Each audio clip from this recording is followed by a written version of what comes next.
Hello watch friends, the year is almost at an end and that means it's time to look back at the coolest watches of 2023. Not the best, whatever that means, or best value or best brand, just cool watches that made me sit up and take notice. For the record, this video is completely unsponsored. These are my genuinely held opinions and they are just that, opinions, so if you disagree, be sure to let me know in the comments down below. So without further ado, let's get right to it. Tag Heuer is a bit of a punching bag in the luxury watch world, mostly due to its perception among enthusiasts as an overly commercial and profit-orientated brand, though it does remain popular with the general watch buying public. But recently, Tag Heuer has been putting out some real bangers. This year we saw the release of the stunning solid gold Carrera glass box, which looks absolutely amazing. And this, a beautiful re-edition of the Heuer Skipper. I genuinely think it looks better than vintage Skippers, and it's one of the nicest chronographs on the market right now. 2024 could be a big year for the brand. Perhaps the year when watch influencers flip and say they always rated Tag and never got the hate for the brand. Maybe. I have a love-hate relationship with Timex. Mostly love, but a little bit of hate. I love the fun vintage reissues with their old designs and acrylic crystals, but the watches are pricey compared to the quality and specifications. I passed on the Timex X Cara Barrett V1 due to the price tag, even though it has a beautiful baby blue dial with Breguet numerals and a distinctly unisex 36mm case. It has tons of character and charm, but I thought it was just a bit too expensive, yet it sold out very quickly. Timex does tend to try to milk popular models, so fingers crossed it will be back in stock at some point. The Tissot PRX has been an overwhelming success for Tissot in the last few years. But for me the best editions are the PVD yellow gold versions, which offer a slice of gold goodness at very affordable prices. The watch market is saturated with stainless steel sports watches with integrated bracelets, but solid gold or quality gold plated variants are few and far between. 2023 marked the release of Powermatic 80 variants of the PRX in PVD yellow gold in both 35mm and 40mm case sizes, and they look stunning. I still think the quartz editions offer much better value for money, but if you want a mechanical watch, these are great options. I would love to see more gold plated models with different dials or even rose gold variants. The sky is the limit. The Tudor Black Bay collection has been a stunning success for Tudor, especially the Black Bay 58 since its debut in 2018, and now Tudor has broadened its appeal with the 37mm Black Bay 54. Based on Tudor's first ever dive watch, the reference 7922 from 1954, the Black Bay 54 totally nails the vintage aesthetic.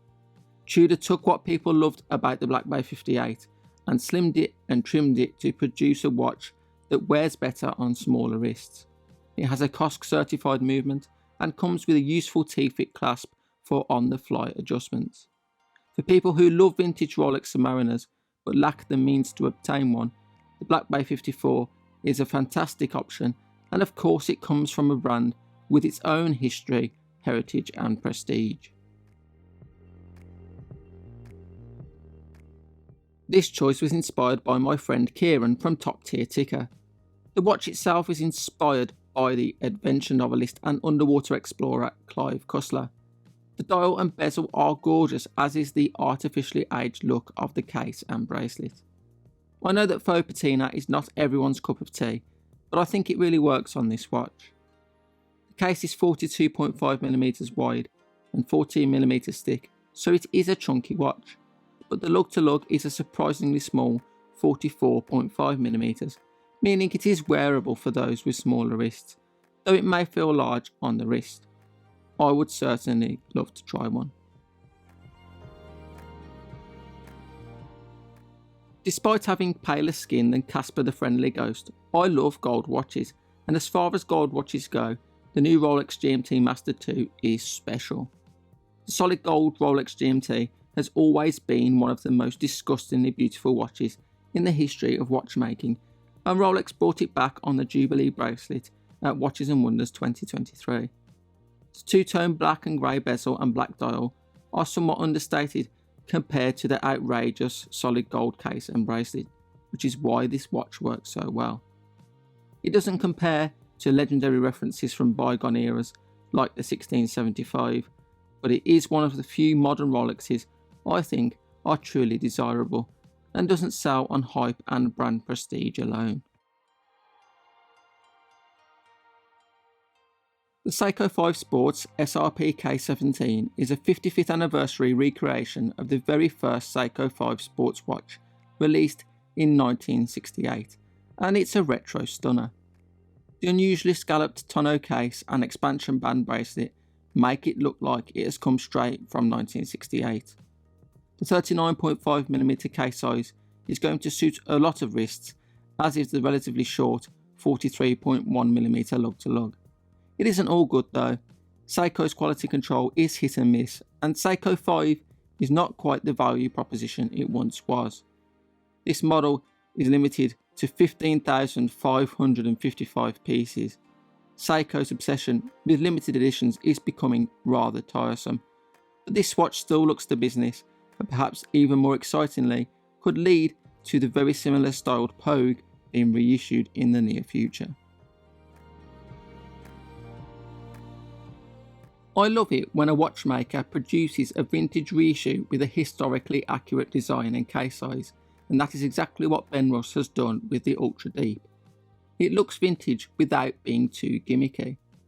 At only 36.5mm, it is small by modern standards, but the oversized crowns and 13.8mm case thickness help to beef up the watch just a little bit. The dial and handset are pretty much spot on, and the acrylic crystal sustains the vintage vibe. The movement is a Soprod PO24, which is based on the ETA 2824. The original Ultra Deep was a super compressor watch, meaning that its water tightness increased as the diver descended. This modern version has a regular screw-on case back, but maintains a water resistance rating of 200 meters, which is plenty. This year, Bulova listened to its customers and slimmed down its popular Lunar Pilot model from 45mm to 43.5mm. The blue and white edition is very reminiscent of the Omega Speedmaster Silver Snoopy Award 50th anniversary watch, a modern variant of the Moon watch. The Bulova Lunar Pilot has actual provenance too, as a Bulova watch did make it to the Moon, albeit in an unofficial capacity. It looks magnificent, but at 43.5mm, it's still a bit big for a lot of people. Not everyone is a fan of the precisionist quartz movement either, but it does provide a satisfying sweep if that's important to you. If Bulova released a reduced version at 42mm or even smaller, I'm sure it would be an even bigger hit. The Laurier Astra avoids the pitfalls of most micro-brand watches by riffing on watches from the past without being too derivative of any particular watch. You can see elements of the Rolex Datejust, Universal Genève Polrator, and the Breitling Transocean, but it isn't a direct clone of any of those watches. It doesn't look like a watch inspired by the past, it looks like a watch from the past. The old black and white posters that Laurier produces as part of its marketing material could fool you into thinking this watch is actually from the 1960s. Not only does the watch look great, but it has decent specifications too, and it costs less than $500. The watch has been delayed for months, but the first deliveries are happening right now, and I placed an order for one, but I was too slow and I've got to wait until spring and summer 2024. Damn it. The Venezianico Redentore Ultra Black 36 is a downsized version of the 40mm model released earlier in 2023. It is reminiscent of the Nivada Museum and the H. Moser Ventura Vanta Black, with its stunning Musso black dial. I also get a bit of an Onyx style Datejust vibe, because when worn on the optional stainless steel bracelet, it perfectly straddles the line between sporty and dressy. Venezianico even sells a Jubilee style bracelet. It's a great everyday watch, but with a little twist. At 11.5mm thick, it could do with being a couple of millimeters thinner, but other than that, the only real downside is the movement, which is the Seiko NH35A. It's a cheap and cheerful automatic movement you can find in an array of micro brand and AliExpress brand watches that cost a lot less. So to see it in a watch that costs close to $500 is a little bit disappointing, but the watch still looks fantastic nonetheless. Nivada Grenchen is another one of those necro watch brands which has been brought back from the dead. The brand was relaunched in 2020 with the intention of mining gold from the Nivada Grenchen archives.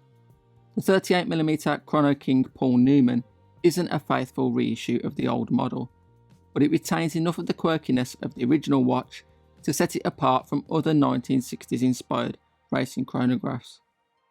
The orange chapter ring and golden subdials and loomed batons really make the dial pop. The snobs will turn their noses up at the Seiko VK63 Mecha Quartz movement, but it does help to keep the price down. The Paul Newman moniker refers to the characteristic square-ended markers on the subdials, which are also featured on the Rolex Daytona 6239, famously worn by actor Paul Newman. The dials of the original Nivada Grenchen watch and the Rolex Daytona 6239 were made by the same dial manufacturer. It's a bit of a tenuous link and essentially a bit of shameless marketing, but the watch is sold out. Hopefully, Nivada Grenchen produces another run. So there we have it, a dozen picks for my favourite watches of 2023. I've probably missed loads of great watches. If I've missed your favourite, feel free to berate me in the comments or say whatever else you like. That's all I've got time for today. Thank you for watching, and I'll see you again next time.